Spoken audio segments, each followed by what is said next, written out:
Hi friends and sisters, welcome to our basic element series part 2. இந்த வீடியோவில் நம்ம ஒரு திக் லைன் பர்ஃபெக்டாக எப்படி போடுறது அப்படின்னு தான் பார்க்க போகிறோம்.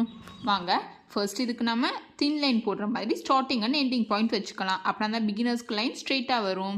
அதுக்கப்புறம் ஸ்டார்டிங் டு எண்டிங் ஒரு லைன் போட்டுருங்க. அகெயின் நீங்கள் இப்போ ஒரு செகண்ட் லைன் போட போகிறீங்க. நீங்கள் செகண்ட் லைன் போடுறீங்க அப்படின்னா நீங்கள் செகண்ட் லைன் போடும்போது உங்களுடைய ஐஸ் ஃபர்ஸ்ட் லைன் மேலே தான் இருக்கணும். அப்படின்னா தான் அந்த லைன் உங்களுக்கு ஈக்குவல் கேப்பில் வரும்.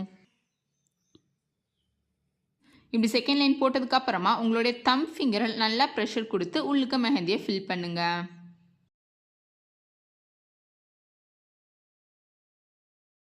ஸோ இதுதான் திக் லைன் போடுறதுக்கான ப்ரொசீஜர். நம்ம basic to advance mehndi class provide பண்ணிக்கிட்டு இருக்கோம். வெறும் 200 rupees தான் சார்ஜ் பண்ணுறோம். Basic to advance up to bridal level வரை சொல்லி கொடுத்துருவோம். அது போக மிக்ஸ் ஆர்ஜி ஹென்னா கிளாஸஸும் எடுப்போம். ஸோ விருப்பம் இருக்க ஃப்ரெண்ட்ஸ் அண்ட் சிஸ்டர்ஸ் கீழே கொடுத்துருக்க வாட்ஸ்அப் குரூப்பில் ஜாயின் பண்ணிக்கோங்க. இந்த ஆஃபர் லிமிட்டட் டைம்ஸ்க்கு மட்டும்தான். Thank you. See you in next video.